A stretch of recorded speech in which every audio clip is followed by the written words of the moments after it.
श्री गुरुदेव दत्त. श्री नामदेव महाराजांच्या हरिपाठाच्या अभंगावर आपलं प्रवचन सुरू आहे. हा तिसरा अभंग आहे. मागच्या वेळी याचा अर्धा भाग झालेला होता. यावेळेला आता उरलेल्या अर्ध्या भागावर आपलं प्रवचन होणार आहे.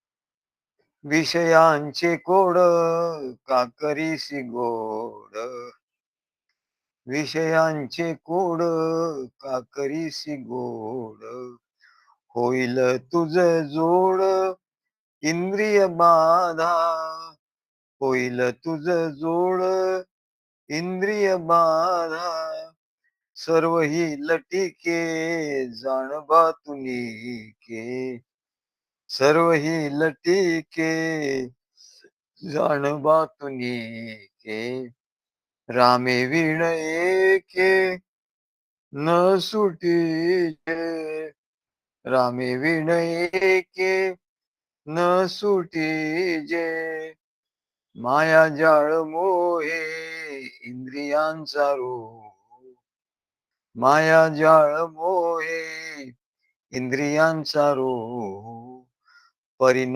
धरेची भाव भजन पंथे, परिन धरेची भाव भजन पंथे, नामा म्हणे देवा करी तू लवलाहू, नामा म्हणे देवा करी तू लवलाहू, मयुराचा टाहू घन गर्जना, मयुराचा टाहू घन गर्जना.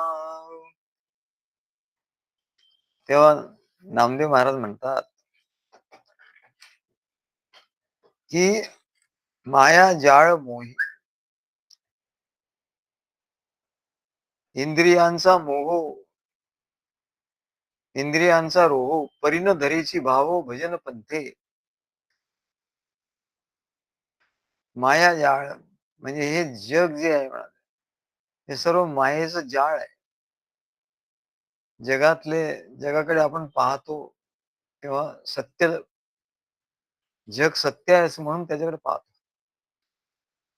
पण ऋषी मुनी संत सत्पुरुषांनी ज्ञानी महात्म्याने सांगितलंय की अरे, जगातले सगळे विषय म्हणजे हे परमेश्वराचं मायाजाळ आहे आणि असंख्य जीव या मायाजाळात सापडून सुटण्यासाठी धडपड करत आहेत. या मायाजाळातून कसं पार पडायचं याच्यासाठी त्यांची धडपड चाललेली आहे. तेव्हा कसे कळेना विरघळले प्रेम जळी मोहजाळ, परंतु भक्तांसाठी मात्र हे जे मायाजाळ आहे ते मायाजाळ विरघळवण्याची एक युक्ती आहे भक्तांच्या ठिकाणी. कसा मम होई सखा गोपाळ, ते परमेश्वराला आपला सखा करून घेतात आणि त्याच्या प्रेम जलामध्ये हे मायाजाळ, सर्व संसाराचं जे मायाजाळ आहे, विषयांचं जे मायाजाळ आहे ते विरघळवून टाकतात.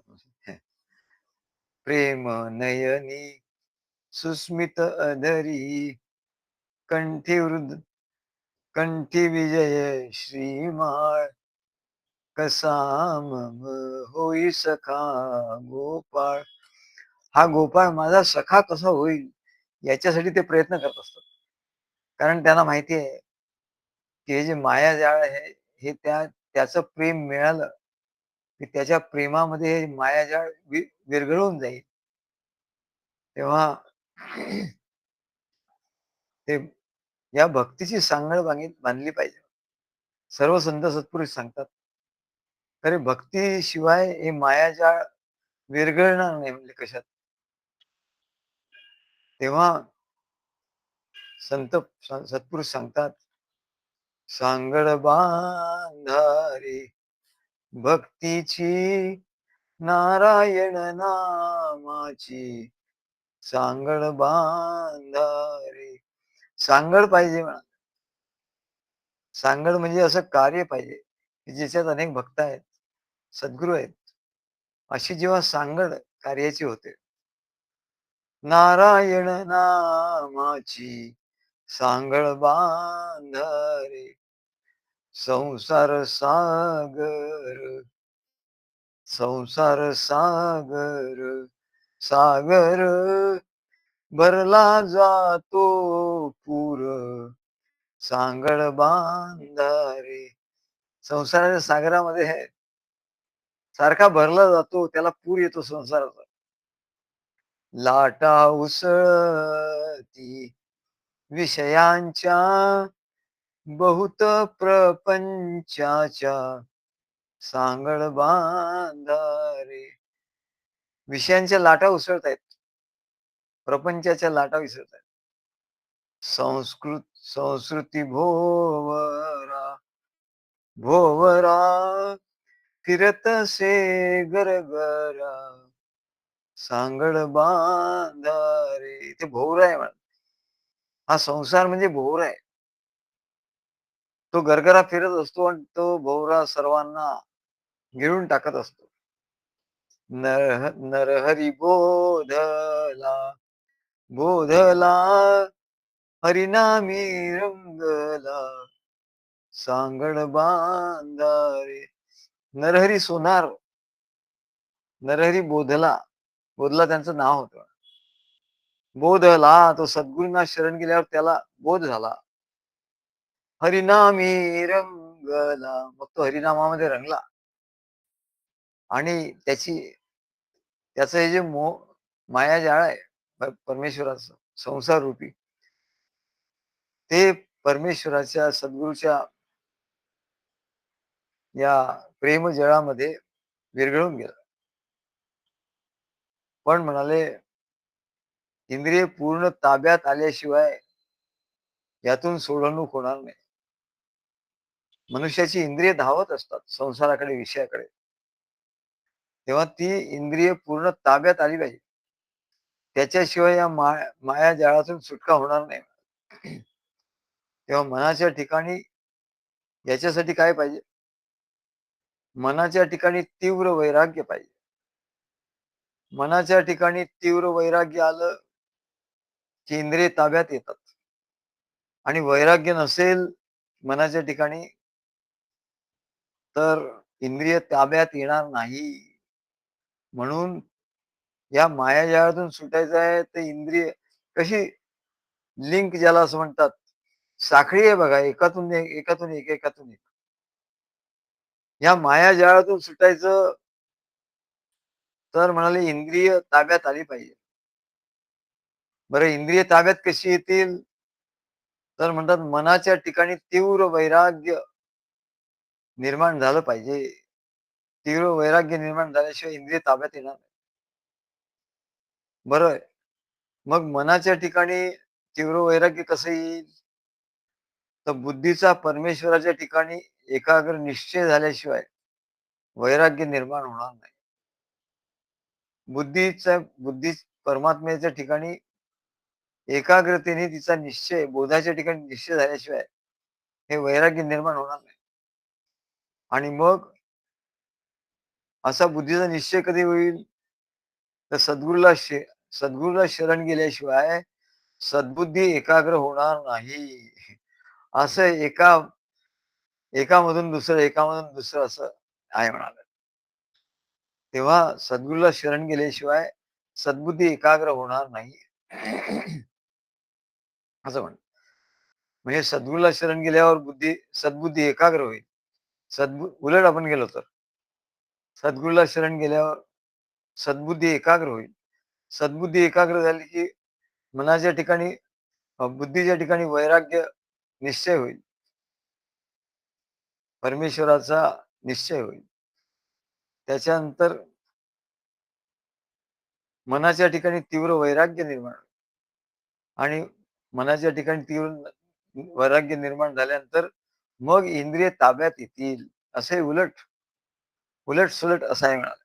म्हणून परी न धरावीची भाऊ भजन पंथे. म्हणून भजन पंथाला लागलं पाहिजे.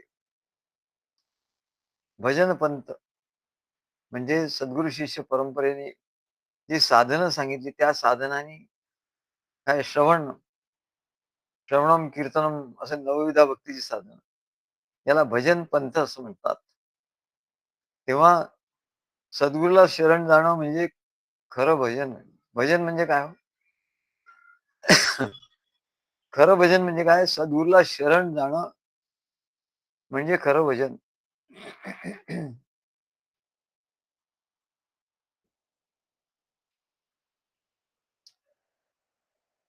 आता सद्गुरूला शरण जाणं म्हणजे काय? आता एक गोष्ट असं सांगतात.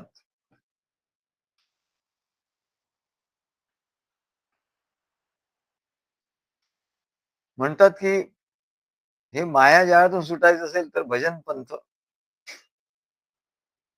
भजन पंथाने जायला पाहिजे.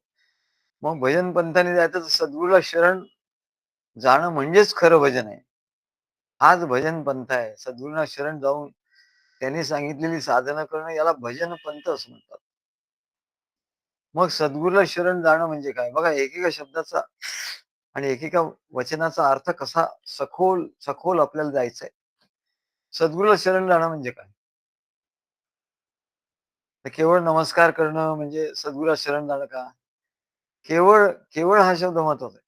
केवळ नाही. सद्गुरूला नमस्कार करणं हे म्हणजे शरण जाण्यातला एक भाग आहे म्हणा. पण केवळ नमस्कार हा भाग म्हणजे शरण जाणं असं नाही होत. केवळ त्यांनी दिलेल्या गुरुमंत्राचा जप करणं म्हणजे शरण जाणं का? तर गुरुमंत्राचा जप करणं म्हणजे शरण जाणं हे बरोबर आहे. पण केवळ गुरुमंत्राचा जप केला तर शरण जाणं नाही होणार. मग केवळ त्यांचं प्रवचन ऐकणं म्हणजे शरण जाणं का? तर प्रवचन ऐकणं हा शरण जाण्यातला एक भाग आहे. पण केवळ प्रवचन ऐकणं म्हणजे शरण जाणं असं नाही. मग केवळ त्यांच्या ग्रंथ वाचन करून त्याचा अभ्यास करणं म्हणजे शरण जाणं का? तर ग्रंथ वाचन करून त्याचा अभ्यास करणं हे म्हणजे शरण जाण्यामध्ये हे आहे. पण केवळ हे करून नाही चालणार. केवळ त्यांच्या कार्यात सहभागी होणं, सेवा करणं हे तर आवश्यक आहेच म्हणाले. पण त्यांच्या कार्यात सहभागी होणं, सेवा करणे आवश्यक आहे. परंतु केवळ ते करणं म्हणजे भजन का? तर नाही. म्हणजे शरण जाणं का? नाही. तर शरण जाणं हे फक्त एवढ्यापुरतंच मर्यादित नाहीये. तेव्हा तुकाराम महाराज म्हणतात, "हाची नेम आता न फिरो माघारी, बैसले शेजारी गोविंदाच्या. हाची नेम आता न फिरो माघारी, बैसले शेजारी गोविंदाच्या." आता आपण काय बघतोय, की खरी शरणागती म्हणजे काय? सद्गुरूंना खरं शरण जाणं म्हणजे काय? तर तुकाराम महाराज काय म्हणतात, हा नेम आहे म्हणले आता. सद्गुरूला शरण जाणं म्हणजे हा नेम करायचा. हाची नेम आता न फिरो माघारी. आता इथून माघारी नाही जायचं. नाही आपल्याला काही जमत नाही, मग आम्हाला हे जमणार नाही. मध्ये कोणी दीक्षेला आले होते आणि लगेच म्हणलं, आम्हाला हे जमणार नाही, आम्ही जातो." काय? म्हणजे ते काही शरणागती नाही. शरणागती द्यायला ते आले नव्हते. न फिरो माघारी. आता ज्या अवस्थेवरून आहे आम्ही त्याच्यातून मागे नाही जाणार. त्याच्यातून पुढे जाणार म्हणजे किती कठीण असो हा मार्ग. हा मार्ग किती जरी कठीण असला, काय तरी तुटो हे मस्तक, फुटो हे शरीर, परी नामाचा गजर सोड नये. तर म्हणले खरी शरणागती म्हणजे काय? तर आता आम्ही माघारी फिरणार नाही. हा पहिला नेम. हाच नेम आता न फिरो माघारी. नाही मग आम्हाला घरीच बसल्या काही सांगा, अमकं करा. आम्हाला हे जमत नाही, ते जमत नाही. अरे असलं काही जमत नाही वगैरे नाही जमणार. काय? इथे सगळं जे काही आहे ते जमवावं लागेल तुला. हा नेम तुला करावा लागेल. हाची नेम आता न फिरो माघारी, बैसले शेजारी गोविंदाच्या. त्या किल्ल्यावर ते मराठ्यांचं सैन्य ते वरती चढल्यानंतर मग तानाजी मालुसरे त्यांनी सगळे दोर कापून टाकले म्हणले. मागे जायचे सगळे दोर कापून टाकले. का? तर भिवून जर समजा पळाले आणि ते निघून गेले माघारी, तर म्हणाले त्या भगवान त्या शिवाजी राजांचं कार्य होणार नाही.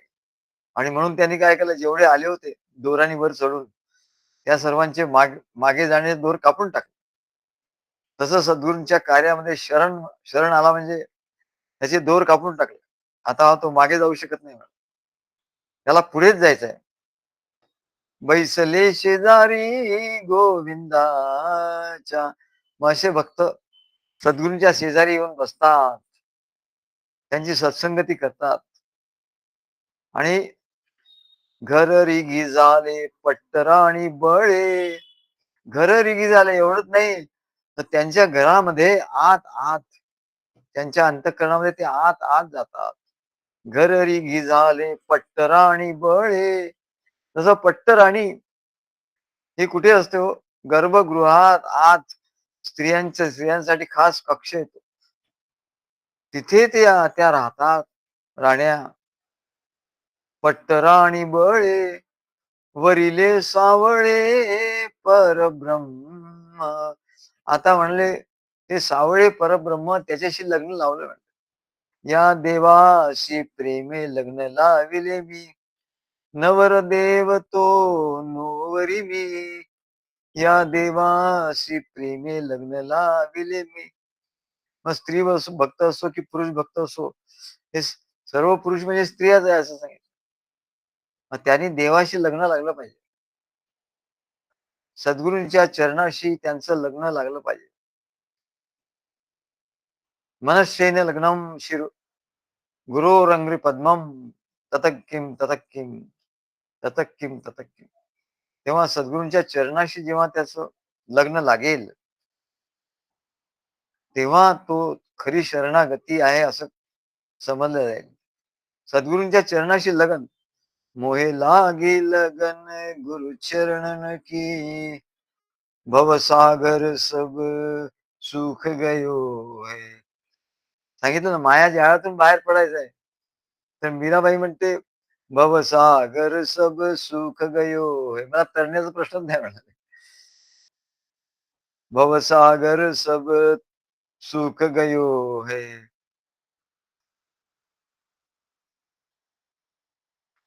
काय म्हणते, फिकर नाही मोहे तरनन की. मला फिकर आता म्हणले काही, मला चिंताच नाही, तरुण जायची चिंताच नाही. भवसागरच म्हणाले आटून गेला. तेव्हा माया जाळ तरुण जायचं आहे, तर काय मीराबाई सांगतात, एकच सर्व जण एकच सांगतात. मोहे लागी मोहे लागी लगन गुरु चरणन की. सद्गुरूंच्या चरणाशी आपलं लग्न लावलं पाहिजे. पट्ट राणी आपण झालं पाहिजे. वरिले सावळे परब्रह्म. यालाच गुलाबराव महाराजांनी माधुर्य भक्ती असं म्हणतात. माधुर्य भक्ती. गुलाबराव महाराजांनी स्वतः माधुर्य भक्ती केली आणि सर्व भक्तांना सांगितले की माधुर्य भक्तीमध्ये काय असतं, तर भक्ताचे आणि सद्गुरूंचे पती पत्नी सारखे संबंध असतात.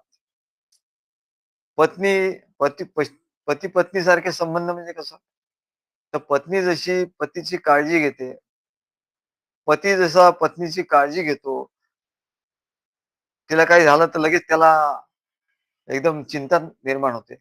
पतीला काही झालं तर एकदम पत्नीला चिंता निर्माण होते. हे जे आहे म्हणले, याला लग्न असं म्हणतात, याला लगन असं म्हणतात. एकमेकांच्या आवडी-निवडी, पतीला माहिती असतं की पत्नीची काय आवड आहे. मग तो तिच्या आवडीचं गोष्टी करत असतो. पत्नीला माहिती असतं की पतीच्या आवडीचं काय आहे. ती त्याच्या आवडीचं नेहमी करत असते. अहो, भक्त सुद्धा आम्हाला काय आवडतं ते आम्हाला आणून देत असतात. मध्ये त्या कार्यक्रमाच्या वेळेला बासुंदी आम्हाला हवी होती. तर किरण सरांनी बासुंदी आणून दिली. काय तेव्हा म्हणाले, "सद्गुरूंना काय आवडतं, आम्हाला काय आवडतं हे भक्तांना माहिती असतं आणि त्याच्याप्रमाणे ते पदार्थ आम्हाला देत असतात." तेव्हा याला माधुर्य भक्ती असं म्हणतात. त्याच्यात मधुरता आहे. माधुर्य भक्ती म्हणजे काय? मधुर प्रेम, प्रेम हे मधुर आहे म्हणाले. मध्ये रोहिणीने आम्हाला काहीतरी पाठवलं होतं. धनश्री आम्हाला कधी तो चहा एक वेगळ्या प्रकारे चहा करते. आमच्या चहात तूप वगैरे टाकून काय मलाई वगैरे त्याला माहिती असतं, की सद्गुरूंना काय पाहिजे. सद्गुरूंना काय मधुर लागतं, काय गोड लागतं, ते सर्व त्यांना माहिती असतं. आणि मग आम्ही गेल्यानंतर ते त्याच्याप्रमाणे करतात. म्हणजे प्रेम मधुर असतं म्हणाले. प्रेम हे मधुर आहे. भक्ती ही मधुर आहे म्हणून याला माधुर्य भक्ती असं म्हणतात. मधुरा भक्ती असं म्हणतात, की एकमेकांच्या आवडी-निवडी कोणाला काय आवडतं, कसं आवडतं, अशी त्याप्रमाणे त्याला सुख देणे, त्या आवडीची वस्तू देणे. मध्ये आमची बहीण आली होती. तिने आमच्यासाठी तिकडून छानपैकी असं पांघरायला एक काय म्हणतात त्याला असं दुलईसारखं, रजईसारखं आणलं. खास नागपूर इथे. आता तिकडची थंडी एवढी आहे, की इथे आम्ही पांघरलं आम्हाला घाम फुटतो ते. म्हणजे खूपच गरम आहे ते. तेव्हा त्यांना माहिती असतं भक्तांना, की यांना काय आवडतं. आम्हाला वाढदिवस झाला, की भक्त निरनिराळे काय झब्ब्या आणतात. त्या किरणनी तर आमच्याकडे त्याचे एवढे पडलेले झब्बे काय विचारू नका. बरेच झाले आता. ते आमचे जोशी, रोहिणी तेही आम्हाला देत असतात एक-एक झब्बे आणून. मध्ये आम्हाला ते घोरपडेंनी ते आता उद्या आणणार आहे काहीतरी या कार्यक्रमाच्या.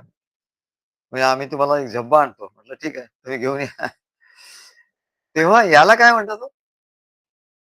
प्रेम देणे आणि घेणे याला माधुर्य भक्ती असं म्हणतात. आणि पती-पत्नीच्या संबंधात ते उत्कट असते. तर तशी उत्कटता सद्गुरू शिष्य संबंधात तशी उत्कटता आली पाहिजे, की सद्गुरूंना काय पाहिजे, काय आवडतं, आवडी-निवडी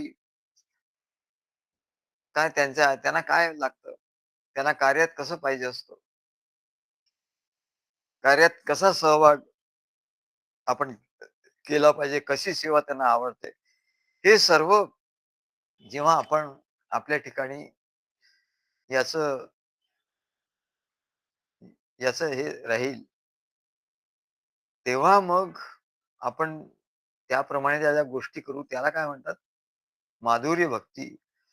एकमेकांच्या आवडी-निवडी, सुख-दुःख, एकमेकांची सुख-दुःख एकमेकाला माहिती असतात, की कोणाचं काय दुःख आहे, कोणाला काय सुख आहे, कुणाला काय समृद्धी आहे ते माहिती असतं. तो ते कार्याला लावत असतो. कार्यक्रम झाला कार्यक्रम असला की मुळे सर ते त्यांच्याकडनं सर्व भक्तांना महाप्रसाद देतात. तेव्हा म्हणले हे सर्व समृद्धी, सुख-समृद्धी ज्यांच्याकडे आहे, ते सद्गुरूंच्या कार्यामध्ये देत असतात.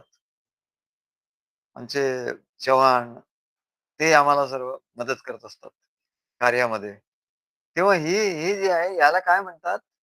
याला गुलाबराव महाराजांनी माधुर्य भक्ती असं म्हटलं.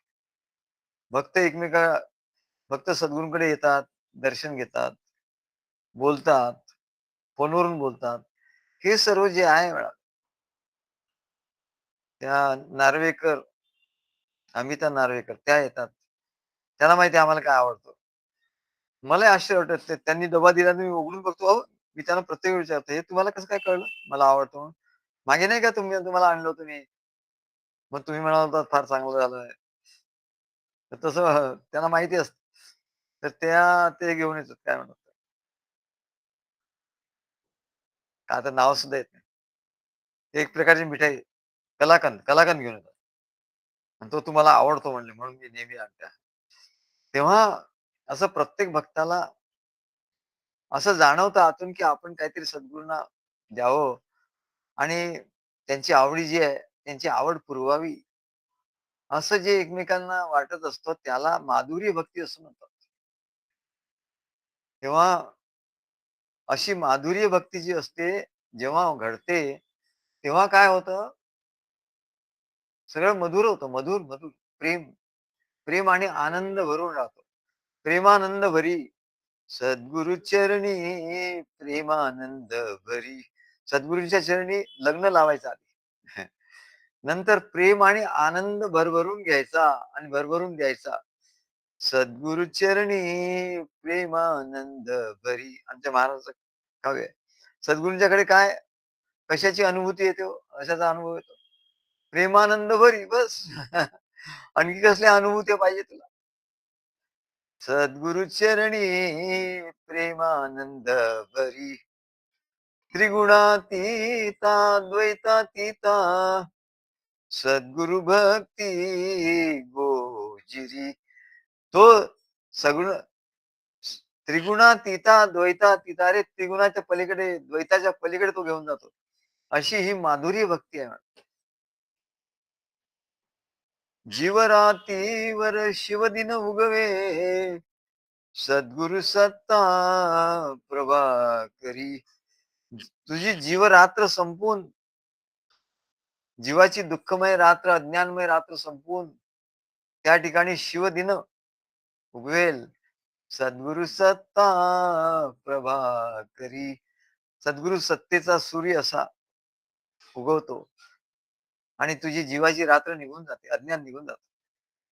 शिवदिन उगवतो, जीवाचा शिव होतो. खरा खरा अनुभव म्हणजे काय? खरी अनुभूती म्हणजे काय? जीवाचा शिव करायचा आहे. अरे तू जीव आहे, तुला शिव करायचं आहे. ही खरी अनुभूती आहे. आणि तू काय सांगतो अमुक अनुभूती, तमुक अनुभूती, अमुक अनुभवाला, तमुक अनुभवाला. हे सगळे चिल्लर-चाल्लर फालतू अनुभव आहे. याच्या भानगडीत पडशील, तर तू शिव नाही होणार. काय शिव व्हायचं आहे तुला. देव जीवरातीवर शिवदिन उगवे. सद्गुरु सत्ता प्रभाकरी. तर म्हणाले अवधूत रूप गजाननाचे, अवधूत रूप गजाननाचे,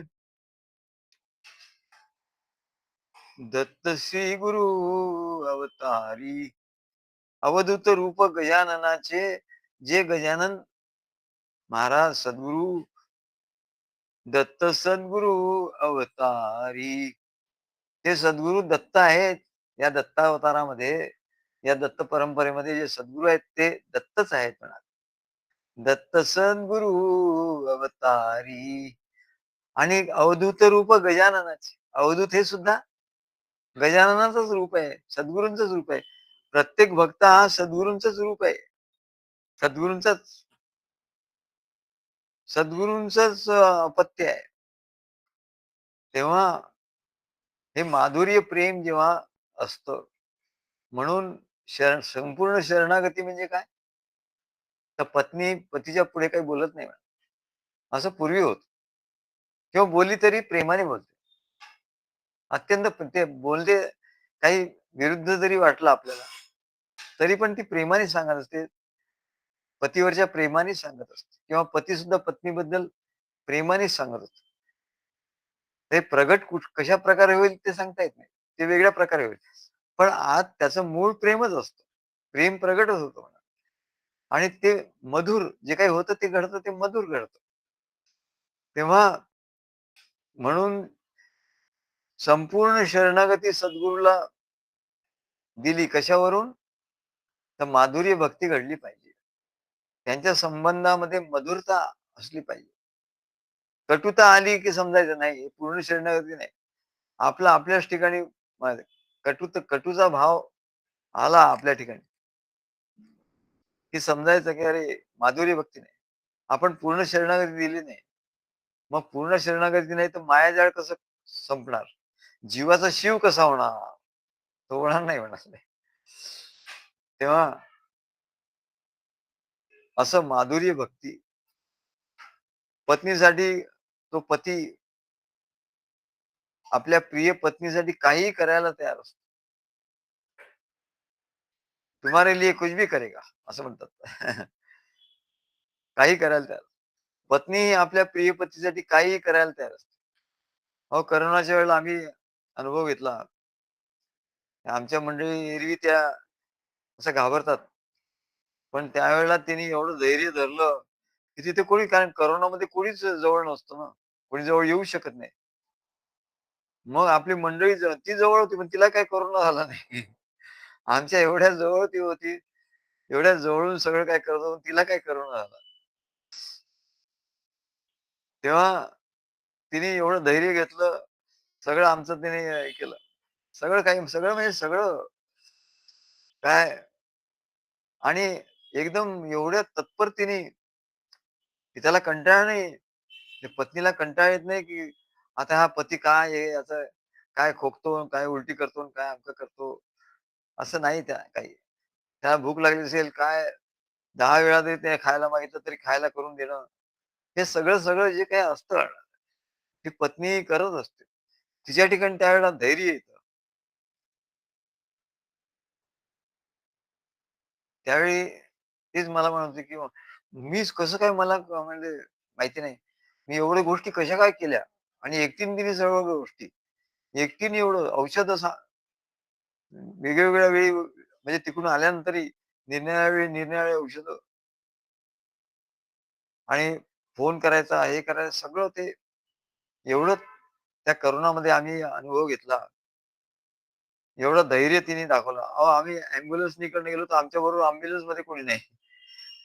ती ती माझ्याबरोबर होती. माझ्या शेजारी बसून मी झोपलो होतो आणि ती ॲम्ब्युलन्समध्ये बसली होती आणि आम्हाला हॉस्पिटलमध्ये तिने नेलं.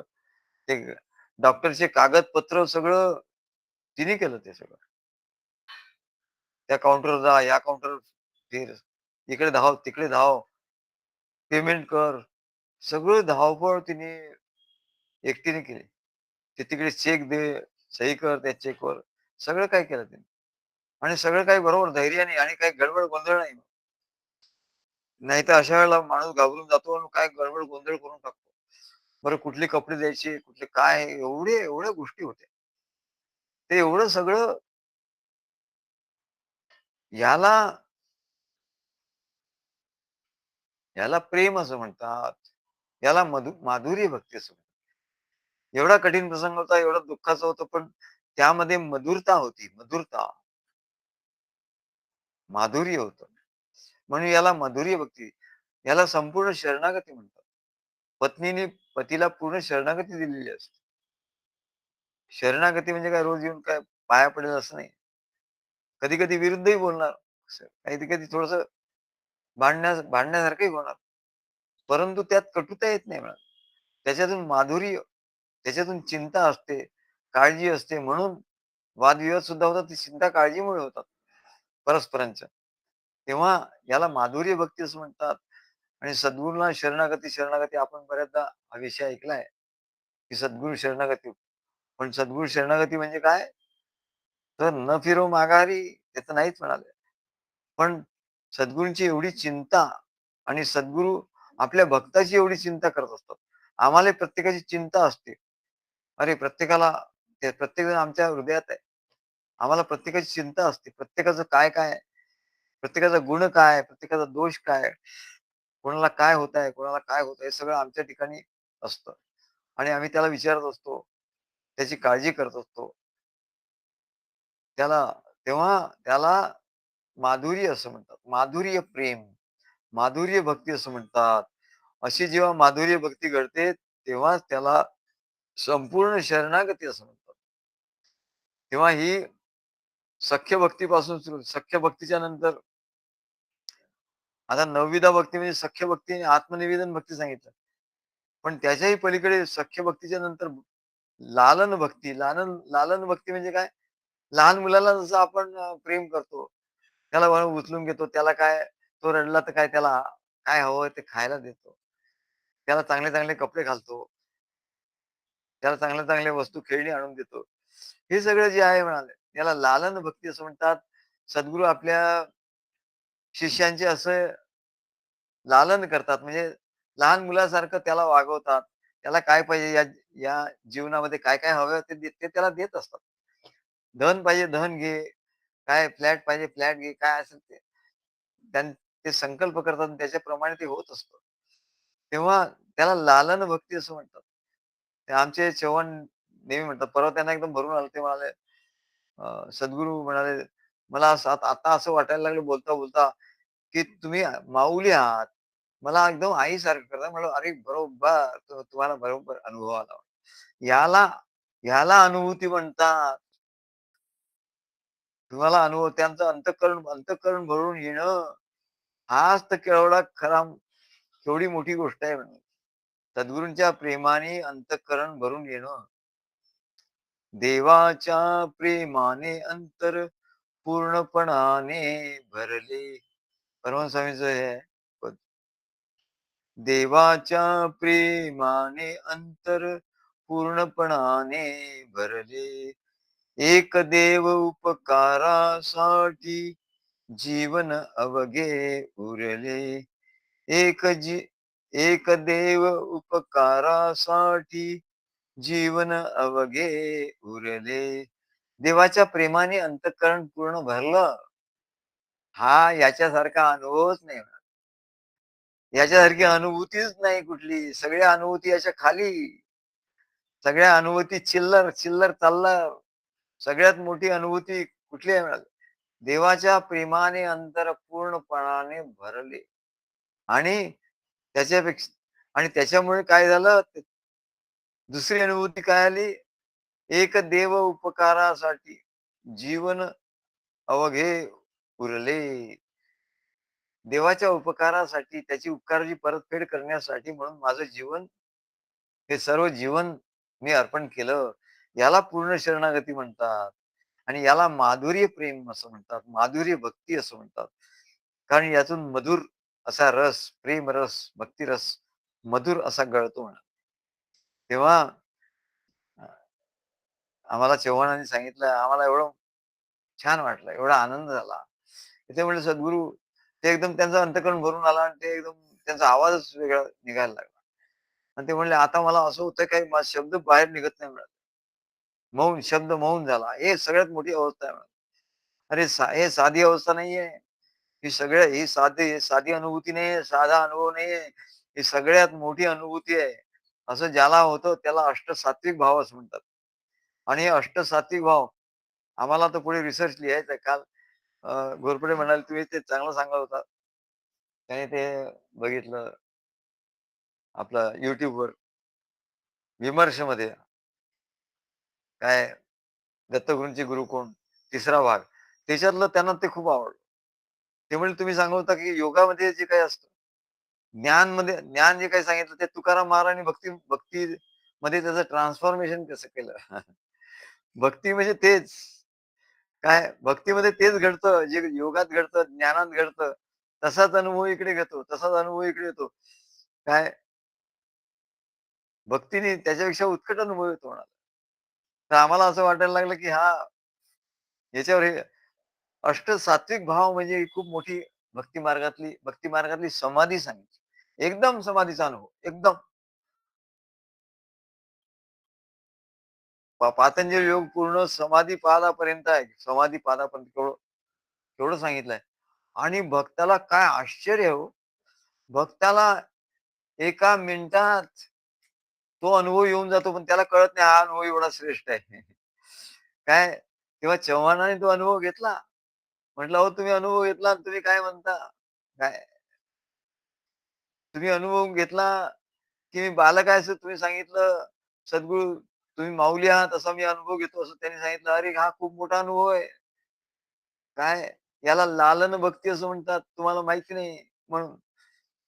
पण भक्तिशास्त्रामध्ये ही मोठी उत्कट भक्ती सांगितली, लालन भक्ती. सद्गुरूंनी आपल्याला बाळ म्हणून म्हणून आम्हाला आमच्याकडे आता एवढे मोठे-मोठे लोकं येतात. आता आमचे किरण मुळे ते येतात सर. ते आता प्रिन्सिपल होणार. व्हाईस प्रिन्सिपल आहे. प्रिन्सिपलचा त्यांना ऑफर आहे. ते येतात. ते आल्यानंतर आमचा पाया पडतात. पायावर डोकं ठेवल्यानंतर आम्हाला राहावत नाही.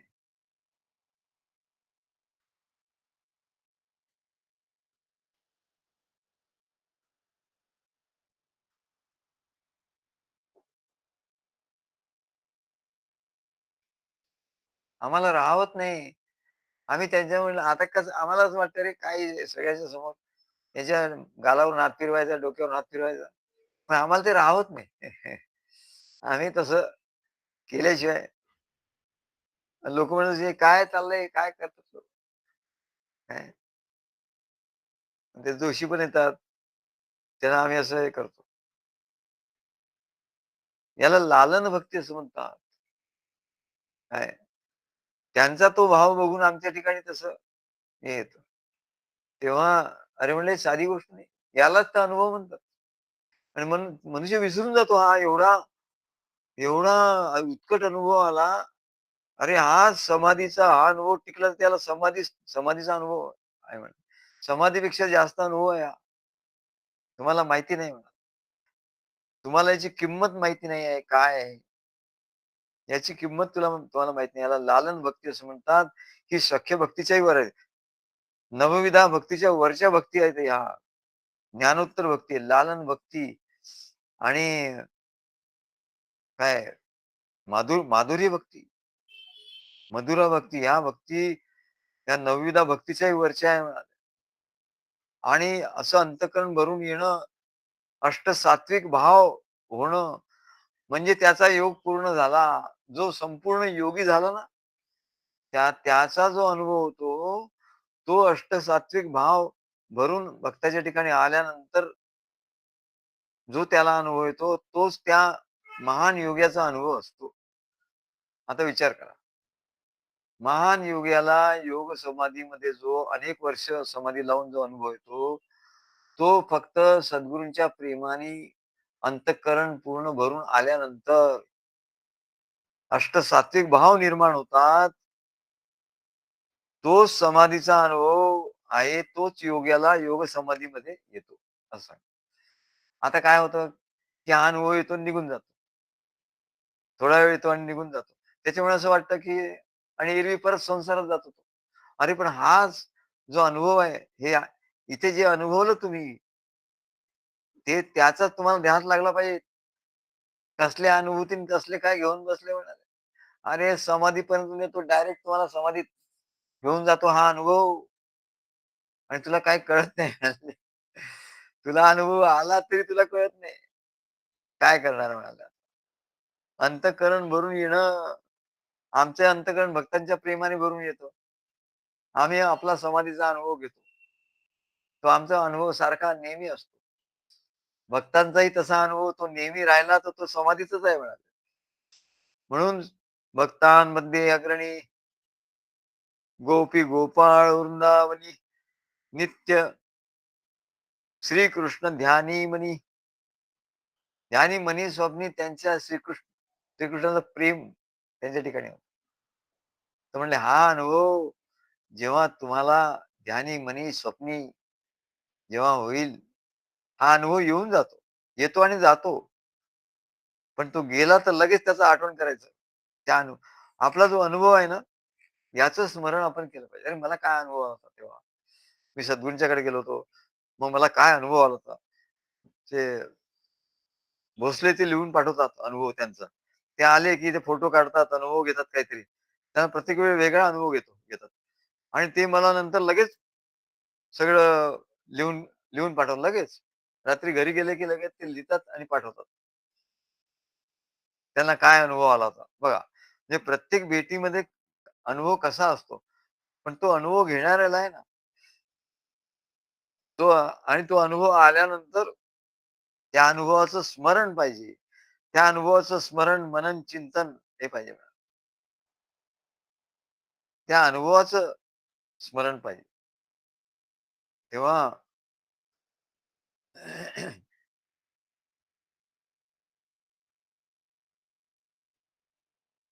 तेव्हा ते म्हणतात, की मी बालक आहे. बालक मी तुझे अज्ञ लढी बाळ, करीसी सांभाळ तरी कैसा. जय जयकार दत्त प्रभुराया, नकळे ही माया देवा तुझी.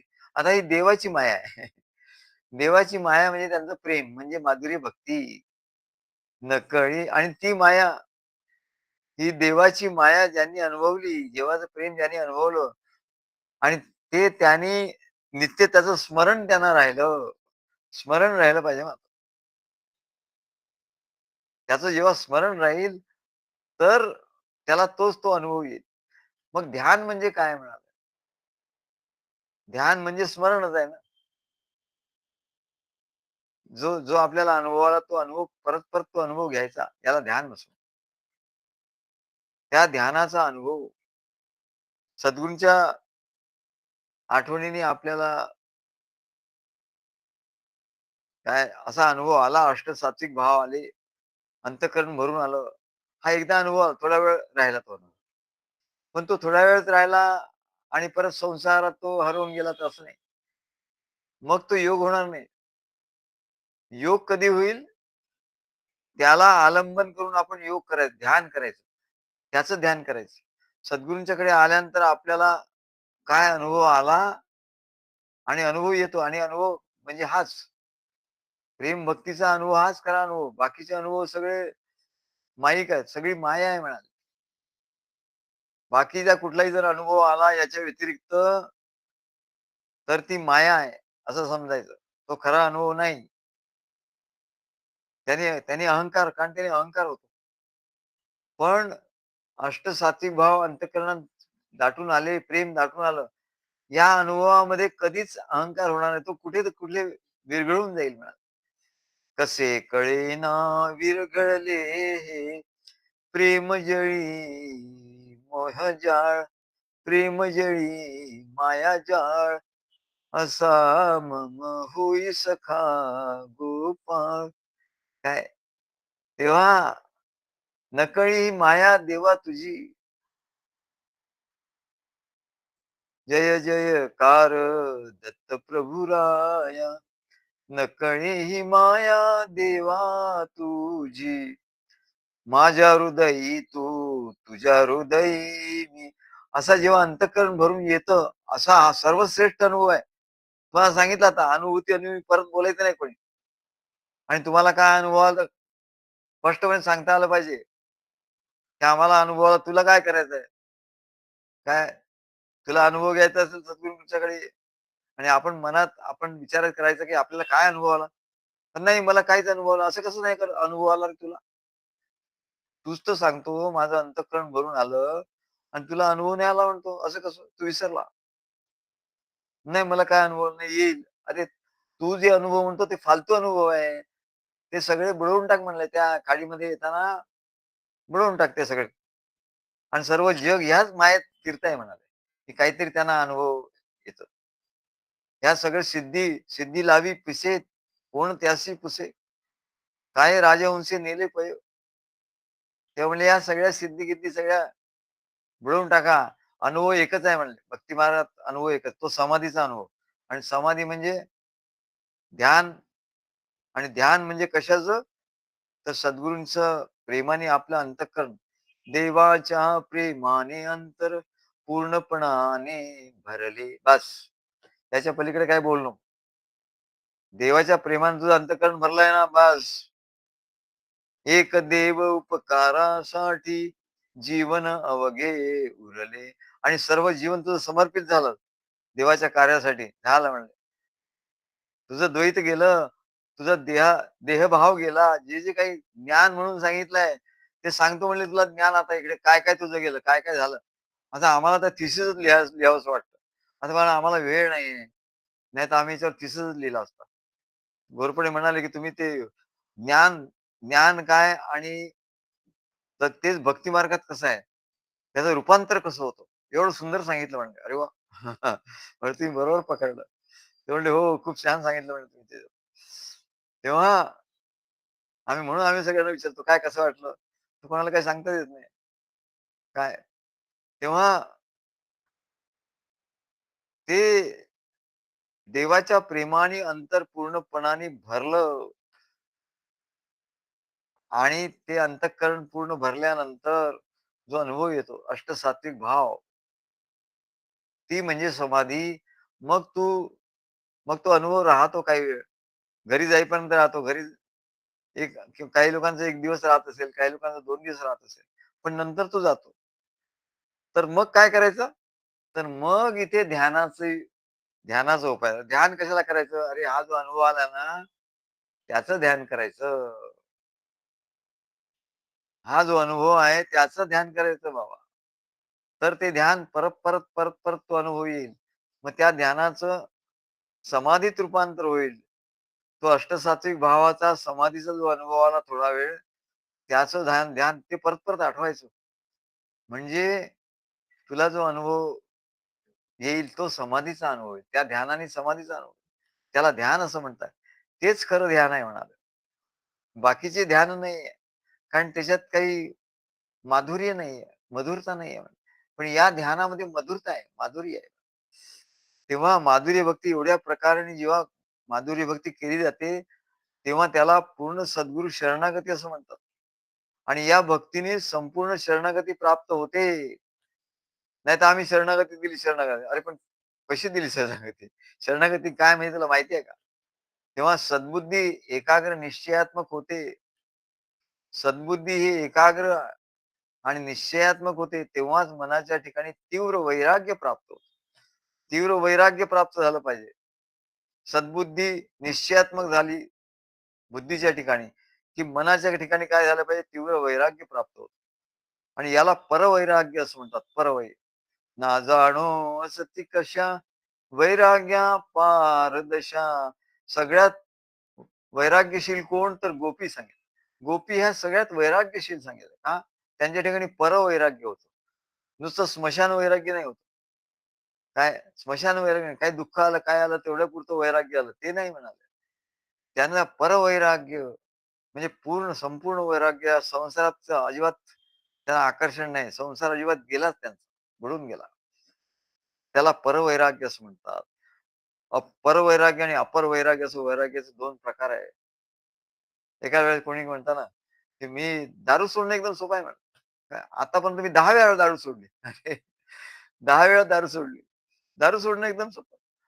मग 10 वेळा दारू सोडली, मी 10 वेळा तू दारू घेतली.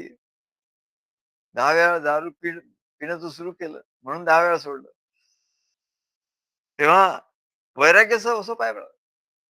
आतापर्यंत मी 100 वेळा वैराग्य धारण केलं. म्हणजे 100 वेळा तो विषयामध्ये गेला. तेव्हा याला अपर वैराग्य असं म्हणतात. परवैराग्य हे सर्वश्रेष्ठ आहे. आमच्या शेजारी ते जैन एक आजोबा राहत होते. आमच्याकडे रोज 10 मिनिटं येऊन बसायचे, आमच्याशी बोलायचे मग जायचे. तर घरी फार भांडण कुंडण काहीतरी व्हायचं. ते मग आमच्याकडे येऊन बसायचे वैतागून. एकदा ते आले तर त्यांनी संन्यासाचा वेश संन्यासच घेतला त्यांनी.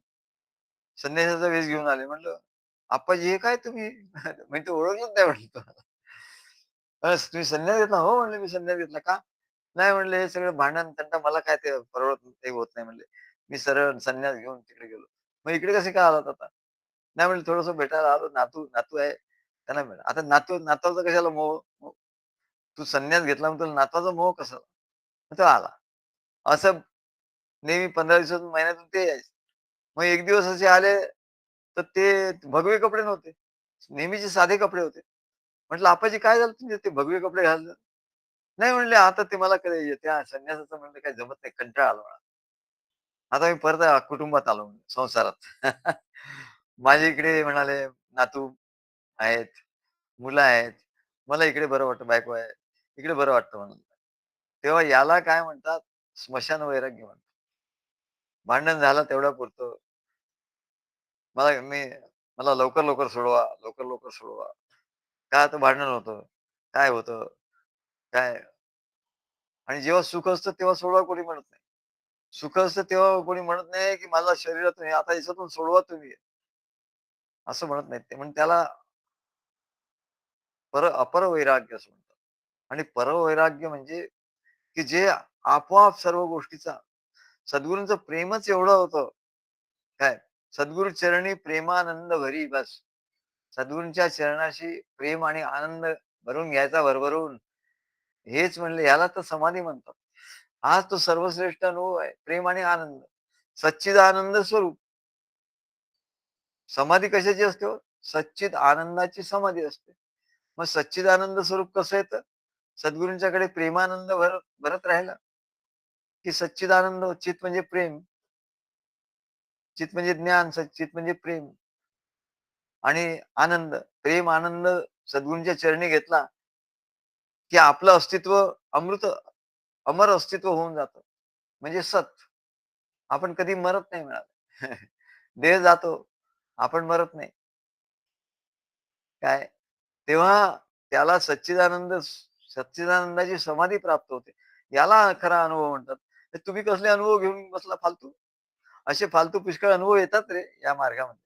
आम्हाला असे पुष्कळ अनुभव गेले. आमच्याकडे त्यांच्याकडे लक्षच दिलं नाही. या आणि जा बस. तेव्हा अशी येत नाही असं नाही. पण त्या त्या अनुभवाला काही किंमत नाही म्हणाले. काय आहे ना, राजहंसी नेले पै. तेव्हा हाच सद्गुरू शरणागतीचा योग्य मार्ग आहे. हाच योग्य मार्ग आहे.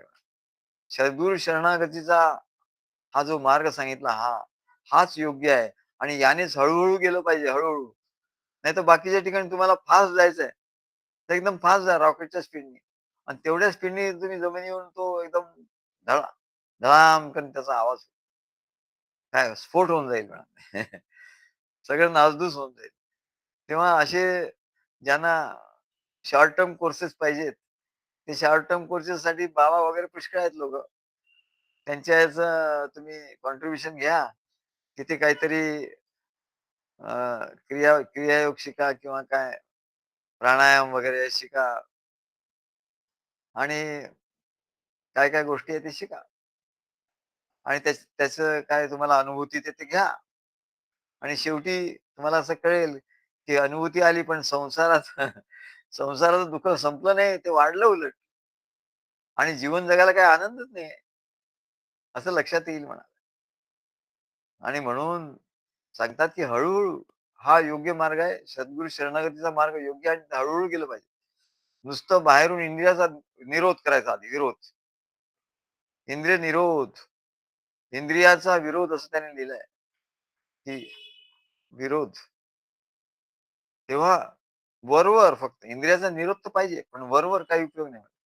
आपला सांसारिक कर्तव्य, कर्म सोडून कुठेतरी गिरनारावर जाऊन बसायचं, कुठेतरी अक्कलकोटला जाऊन बसायचं. वस्त्र टाकून अंगाला भस्म लावून राहायचं, मौन धारण करायचं, उपास-तापास करायचे. एवढं सगळं केलं तरी सगळं फुकट आहे म्हणाले. काही उपयोग नाही. मन आपलं काम केल्याशिवाय राहणार नाही. तू हिमालयावर जाऊन राहिला तरी तिथे तुला विषयांचं या संसाराचा विचार येतील. मग उपयोग काय होणार? ते मन बावचळेल उलट, की इथे कुठे आणून टाकलं. मी आधी होतं तिकडेच बरं होतं. काय उगाच संन्यास घेतला. त्या आधी घरी राहत होतो तेच बरं आहे. असं बावचळतं म्हणजे. इंद्रिय प्रक्षुब्ध होतात आणि त्यांना ते विषय मिळाले नाही, की ते प्रक्षुब्ध होतात आणि ते विषयांच्या मागे धावायला लागतात. जास्त जोराने धावतात आणि आपलीच आपण फसवणूक करून घेतो मनुष्य. म्हणून परमेश्वराच्या ठिकाणी, सद्गुरूंच्या ठिकाणी दृढ अनुरागाची भावना पाहिजे. अनुराग म्हणजे दृढ प्रेमाची भावना पाहिजे. ती असल्याशिवाय काही उपयोग होणार नाही. तिथे माधुर्य भक्तीच पाहिजे म्हणा. तिथे दुसरी व्यक्ती चालणार नाही. तुम्ही तिथे भांडणार, काही बोलणार, काही करणार हे चालणारच नाही म्हणजे. त्याने अनुभव येणारच नाही. अनुभवाच्या आड येईल म्हणजे. तेव्हा तिथे माधुर्य भक्ती असल्याशिवाय उपयोग नाही. आणि हाच हमखास उपाय आहे म्हणजे. या संसाराच्या माया जाळातून सोडविणारा हाच हमखास उपाय आहे. सद्गुरूला शरण गेल्यानेच खरा भक्ती मार्ग प्राप्त होणार आहे.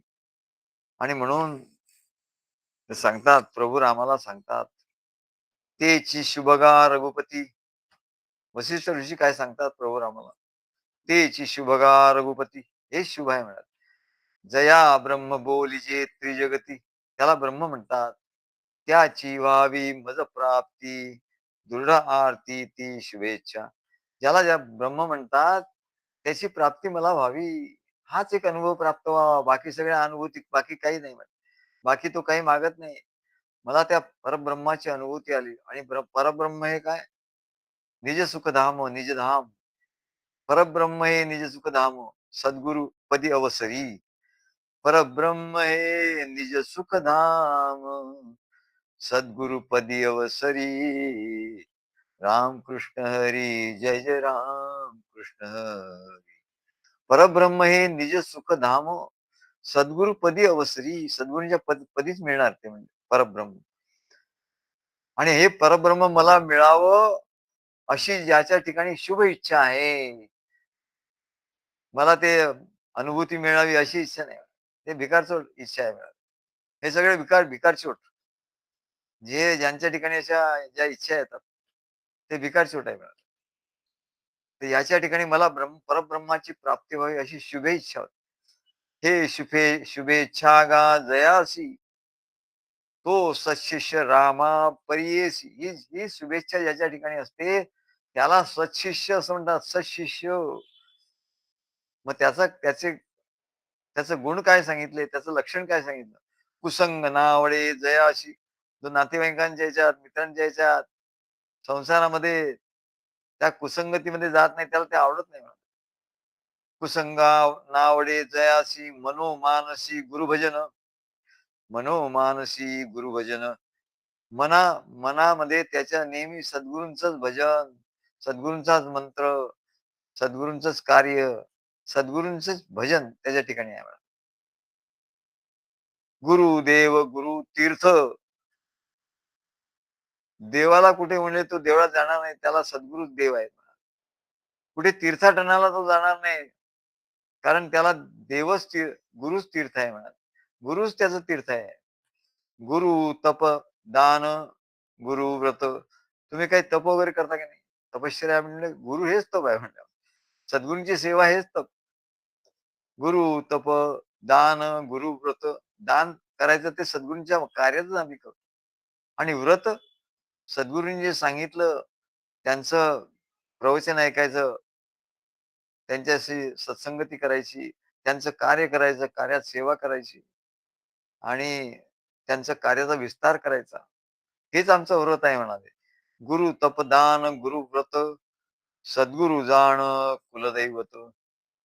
सद्गुरु जाण कुलदैवत. तुमचं कुलदैवत काय हो? आम्हाला आहे म्हणले कुलदैवत आहे. पण आमचं आता कुलदैवत आमचं सद्गुरूच आहे. नाही आमचं कुलदैवत आहे, मग ते कुलदैवताचं नवरात्र असतं, अमकं असतं, तमकं असतं. काय? अरे कुलदैवत सद्गुरू आवाज गेला.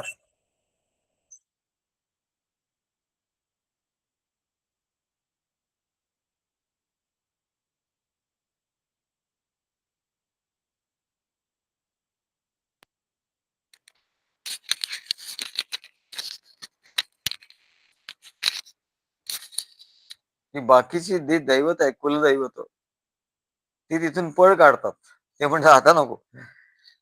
इथे म्हणले सद्गुरूंच्या समोर म्हणले आपल्या कुलदैवत पण आपण मिरवणार नाही. नाही आमचं कुलदैवत असतं ते फार कडक असतं, अमकट असतं. अरे सद्गुरूच्या पुढे म्हणले कुलदैवत किती कडक असो, काही असो, भडक असो, काय होणार नाही. एवढं सांगतात की जिथे सद्गुरू आले, भक्त उभा आहे आणि तिथे सद्गुरू आले आणि तिथे आधी विष्णू आले, महेश आले. पण जेव्हा सद्गुरू आले असं बघतात, तेव्हा ते विष्णू आणि महेश सुद्धा निघून जातात. एवढं सद्गुरूचं महात्म्य आहे. आणि तू काय सांगतो? सद्गुरु जाण कुलदैवत. सद्गुरु त्याचा कुलदैवत होतो. मंत्र तंत्रार्थ श्री गुरुजया. आणि मंत्र तंत्र वगैरे सगळं म्हणजे सद्गुरूंच्याच ठिकाणचा मंत्र आणि तंत्र सर्व त्याला सद्गुरूच आहे म्हणा. गुरु जननी गुरु पिता. कोणी म्हणतो आई वडील आमचे गुरु आहे, मग आई वडिलांचं असं करायला पाहिजे, तसं करायला. तेव्हा सद्गुरु हेच जननी आणि पिता आहे म्हणा. गुरु सर्वेश्वरू गुरु ज्ञाता. गुरु सर्वांचा आहे, सर्व ईश्वराचा ईश्वर. गुरु ज्ञाता वसिष्ठ ऋषी सांगतायत. असं आलतू फालतू कोणी सांगत नाही. वसिष्ठ ऋषी आणि कोणाला सांगतायत? प्रभू रामाला सांगतायत. गुरु जननी गुरु पिता गुरु सर्वेश्वरू गुरु ज्ञाता. गुरुला सगळं ज्ञान आहे. सर्व शास्त्रार्थ वक्ता. सर्व जे शास्त्रार्थ आहे त्याचा वक्ता सद्गुरू आहे. गुरु परता देव नेणे. सत्शिष्याचं लक्षण काय? तो गुरु परता कुठला दुसरा देव तो जाणत नाही. गुरु कुलधर्म कुलाचार. तुमचा कुळाचार का नाही? आमचा हा कुळाचार आहे. सद्गुरू आम्ही येऊ शकत नाही, कारण आमचं कुळाचार आहे. आमच्याकडे हे काय नवरात्र आहे, अमका आहे, टमका आहे, टमका आहे. कुलधर्म आहे, कुलाचार आहे.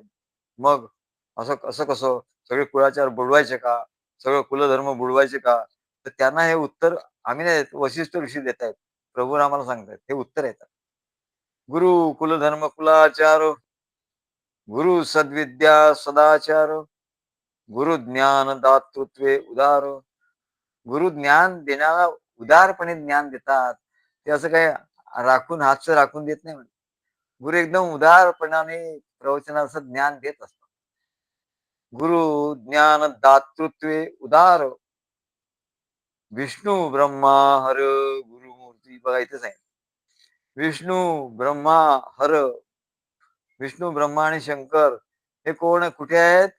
गुरुमूर्तीमध्येच आहेत. तुम्हाला विष्णूची पूजा करायची असेल, भक्ती करायची असेल, सद्गुरूंची भक्ती करा. ब्रह्मा, शंकर या सगळ्यांची भक्ती करायची असेल तर सद्गुरूंचीच भक्ती करा, की त्यांची भक्ती आपोआप होते. विष्णू ब्रह्मा हर गुरुमूर्ती हे सगळं तो ऐकतो. पण दुसऱ्या दिवशी तो सद्गुरूंनाच विचारतो. माझ्या काही शंका आहे, अमका आहे, टमका आहे. माझे काही प्रश्न आहेत. अरे कसले प्रश्न? चुलीत घाल सगळे प्रश्न.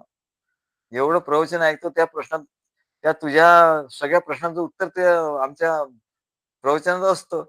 मग तू ऐकतो काय? कानात बोळे घालून बसतो का? तुझ्या सगळ्या प्रश्नांची उत्तरं आमच्या प्रवचनामध्ये आहेत. म्हणून तर प्रवचन आहे म्हणलं. गुरुवार, शुक्रवार दोन्ही दिवस प्रवचन आहे. आणखी किती पाहिजे म्हणले ज्ञान तुला? आणि अजून तुझे प्रश्न हे झाले नाही. आमचे काही भक्त सांगतात ते सद्गुरू आमच्याकडे भोसले म्हणतात, मलाही पुष्कळ प्रश्न येतात सद्गुरू. पण काय होतं तुमचं निरूपण ऐकलं ना, की ते मनात आलेले सगळे नेमके तेच विषय येतात. आणि मनात आलेले सगळे प्रश्नांची उत्तर मिळून जातात म्हणले. मग म्हणून तुम्हाला काही प्रश्न विचारायचे राहत नाही म्हणाले. असं म्हणले मोठं गंमत होते म्हणाले. असं आमचे भोसले सांगतात. की तुमचं प्रवचनाला येतो तेव्हा आधी काही काही प्रश्न आलेले असतात. अर्थात जो चिंतन मनन करेल त्याला प्रश्न येतील ना. मग त्याला प्रश्न येतात. पण म्हणले तुम्हाला प्रश्न विचारायचे आता विचारू सद्गुरूंना. पण म्हणले तुमचं निरूपण सुरू झालं की ते आपोआप तेच विषय येतात आणि ते प्रश्न उत्तरं मिळून जातात म्हणाले. असे नेहमी होते म्हणले. ऐसा अनन्यपणे गुरु वाचुनी, असा अनन्य याला अनन्य असं म्हणतात. गुरु वाचून काही अन्य नाही. काही नेणे जागृती स्वप्नी. जागृतीमध्ये आणि स्वप्नामध्ये सुद्धा भोसलेंना बरेच स्वप्न पडते सांगतात. तुम्ही आले होता. आधी स्वामी समर्थ दिसले. आधी नंतर तुम्ही दिसले. असं ते सांगतात. तेव्हा गुरु वाचुनी काही नेणे जागृती स्वप्नी. गुरु रूपे मनी नयनी. गुरु रूपानी मनी नयनी विसंबे जणी मन अवधान पडे. तेव्हा त्याचं अवधान सुटत नाही. गुरु रूपे मनी नयनी अवधानपणे, अवधान सावधान राहून तो सावधानपणे तो गुरु मनामध्ये नयनामध्ये आणतो. ते भोसले आले की ते एकदम सावधानपणे आम्ही बोलत असताना त्याचा फोटो काढतात. काही फोटो त्यांनी एवढे सुंदर काढले. मी म्हटलं, "अहो असं एवढे सुंदर फोटो कसे काय काढले तुम्ही?" तर ते म्हणाले, "सद्गुरू तुम्ही बोलत असताना तेव्हा असे भाव होतात, तुमच्या चेहऱ्यावर असे भाव येतात, असं तेज येतं, की आपोआप ते फोटो मी तेव्हा म्हणले एकदम ते फोटो काढतो." आणि त्यांनी परवा आता आले होते एकदा ते फोटो काढला. तर ते म्हणाले ते दोघेही हसले. कोण ते आणि त्यांच्याबरोबर कोण होतं, ते दोघेही हसले. त्यांच्याबरोबर कोण होतं मला आता लक्षात नाही. तर ते दोघेही हसले. म्हटलं, "तुम्ही का हसलात दोघं?" तर म्हणले, "दोघांनाही एकच गोष्ट दिसली. तुमचा फोटो काढत असताना तुमच्या मागे म्हणाले स्वामी समर्थांचं असं ते त्यांच्या आकाराचं असं दिसलं काहीतरी." फोटोमध्ये दिसलं बरं. ते फोटो काढतात तेव्हा असं दिसलं, की स्वामी समर्थांच्या आकाराचं असं लाईट असं दिसलं. तर म्हटलं, आम्हाला दोघांनाही दिसलं. आम्ही दोघंही हसलो. तेव्हा आमचे फोटो एवढे चांगले म्हटलं, "कसे आले तुम्ही कसे?" म्हटलं, "हे काहीतरी तुमचं तुमच्या ठिकाणी काहीतरी जादू आहे. तुम्ही एवढे चांगले फोटो काढता आमचे." अहो नाही म्हणाले, तुम्ही जेव्हा बोलता ना, बोलता तुमचा चेहरा असा तेजस्वी व्हायला लागतो. असं जबरदस्त तेज तुमच्या चेहऱ्यावर येतं. मग तेव्हा मी पटकन फोटो काढतो. अशी आयडिया आहे का? मग तशी आयडिया त्यांची असते. तर म्हणाले, "याला अवधान असं म्हणतात. हे जाण सत्शिष्याचे लक्षण." अशी सत्शिष्याची अशी लक्षणं आहेत. तो सद्गुरू कार्यात दक्ष असतो. सद्गुरू कार्यासाठी सगळं काही आपलं वाहून देतो, झोकून देतो. हे जाण सच्चिशाचे लक्षण. अतिशुद्ध आणि मन एकदम शुद्ध. कोणाच्या बाबतीत त्याच्याबद्दल काही त्याच्या मनात काही येत नाही. एवढं शुद्ध त्याचं मन असतं. शास्त्र श्रवणी बुद्धी पूर्ण. आणि शास्त्र श्रवण करताना बुद्धी त्याची पूर्ण असते. आम्ही मुद्दाम घोरपडे प्रश्न विचारतो, काय कसं झालं? तर ते एकदम मला आम्ही काही विचारण्याच्या आधी आम्हाला सांगा का काय विषय आला? हा विषय आला, तो विषय आला, असे अनेक विषय ते सांगतात आम्हाला. तेव्हा सावधान, त्याला सावधान म्हणतात. शास्त्र श्रवणी बुद्धिपूर्ण अतिप्रज्ञा सुबुद्धी. अतिप्रज्ञा सुबुद्धी याला म्हणतात. जयाची सप्रेमे ईश्वर भक्ती. ईश्वरी भक्ती पापवासनानुपजे चित्ती. बसावे आवडे एकांती. एकांतात बसावं असं त्याला आवडतं. अंतरस्थिती बाह्य व्हावे. मग आतली जी स्थिती आहे त्याची, तेच त्याच्याकडून बाहेर बोललं जातं. जे उदार मनाची, जे अविकल्प भावाची, जे उदार असतात मनाने, काय नाही सगळं लुटवून देतात. आम्ही चव्हाणांवर तो पण याचा बराच खर्च येईल हो. एवढं एवढं खर्च येईल. नाही नाही ते काय नाही, तुम्ही विचार करून मी करेन सगळं ते. त्यांना फक्त सांगायचं बस. ते करत असतात खर्च. मग आम्ही त्यांना विचारलं, "हो एवढा खर्च झाला? बापरे! एवढा खर्च कसं काय परवडणार?" "नाही, नाही," म्हटलं, "ते तुम्ही काय लक्ष देऊ नका. ते होऊन जाईल," म्हणलं. उदार मनाचे, जे अविकल्प भावाचे, ज्यांच्या ठिकाणी विकल्प नाही आहेत. नाहीतर मग असं नाही, मग मला अनुभूती आली नाही, मग कधी येणार? मग असं नाही. मग अशी अनुभूती नाही आली तर येणार नाही. काय मला तिकडे यायला जमणार नाही, इकडे जायला जमणार नाही. काय याला विकल्प म्हणतात. तर जे अविकल्प भावाचे, काही विकल्प नाही. सद्गुरूंच्या बद्दल अजिबात विकल्प नाही. जे अलंकार सद्बुद्धीचे, याला सद्बुद्धी असं म्हणतात. परमभाग्याचे सौभाग्यपणे, त्याला भाग्यवान सौभाग्यपणे. हे सच्शिष्याचे लक्षण. ऐकून घ्या म्हणले, सच्शिष्याचे लक्षण काय आहे? हे सच्शिष्याचे लक्षण. आणि ते आपल्याकडे आहे की नाही? नसेल तर आणायला पाहिजे. सांगितले तुझं संपूर्ण, प्रभू रामाला सांगतात, की मी आता हे सच्शिष्याचं लक्षण तुला पूर्ण सांगितलं आहे प्रभू रामा, असं वसिष्ठ म्हणतात. आता वैराग्यवंत तो कोण? परिसे कोण रघुनाथा. तर वैराग्यवंत कोण आहे? जया नावडे इंद्रिय वर्ग. त्याला इंद्रिय वर्ग आवडतच नाही. इंद्रिय नकोच त्याला. देहाचाची माने उभं. अरे जाऊ दे, हा देह म्हणजे असं.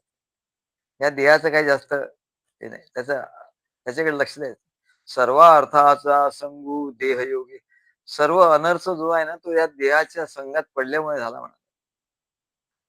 तेव्हा याला सच्शिष्याची लक्षणं म्हणून सांगितली. मग नामदेव महाराज काय म्हणतात? फक्त तुम्ही आता एवढंच करा म्हणाले.